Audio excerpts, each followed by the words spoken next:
Hello दोस्तों, मैं हूं आपका दोस्त सूरज और स्वागत करता हूं आपका इस वीडियो में।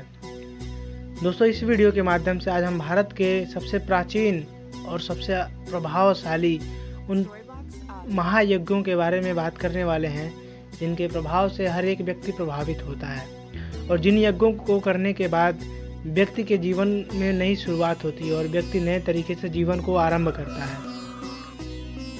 भारत धर्म में यज्ञों का सबसे पहला परिचय वेदों में मिलता है। वेद सबसे प्राचीनतम ग्रंथ माना जाता है।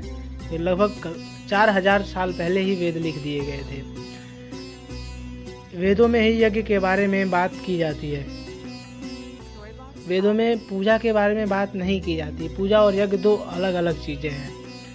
पूजा शब्द की शुरुआत सबसे पहले 2500 साल पहले ली गई थी और वेद उससे दुगने समय से भी पहले भारत में उपलब्ध है। दोस्तों, पूजा और यज्ञ मानव जीवन में मान्यताओं के दो अलग अलग पहलू हैं।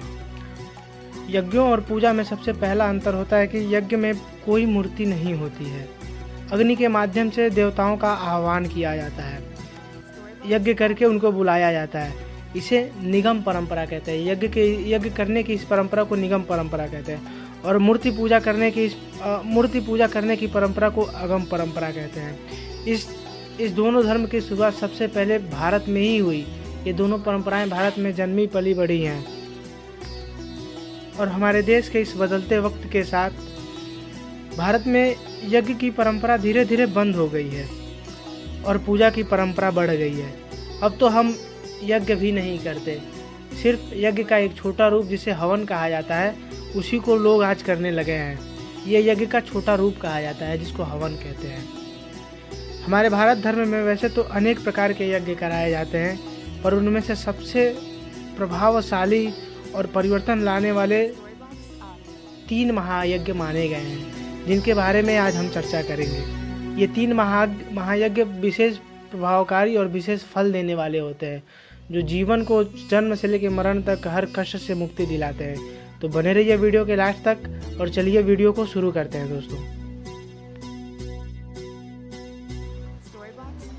दोस्तों, यज्ञ का अर्थ आग में घी डालकर मंत्र पढ़ना नहीं होता।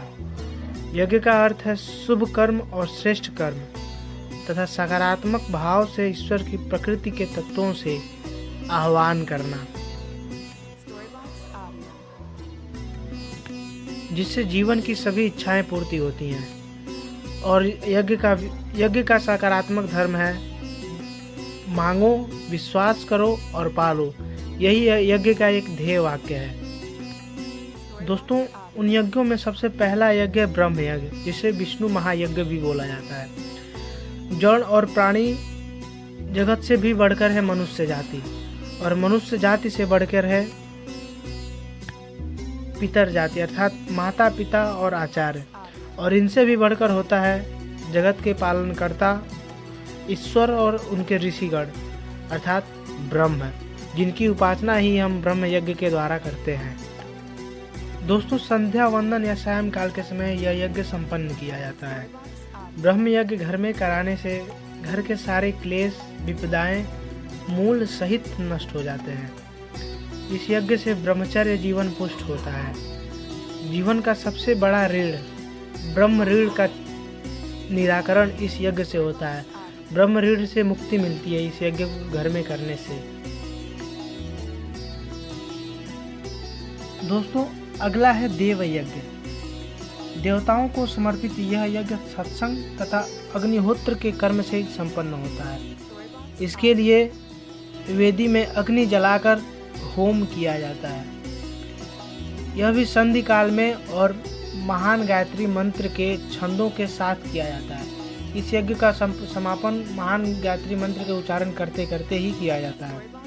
इस यज्ञ को करने से शरीर के सारे दोष समाप्त हो जाते हैं, शारीरिक सारे कष्ट समाप्त हो जाते हैं और व्यक्ति वीरवान और जीवन के ऋण से हमेशा के लिए मुक्त हो जाता है।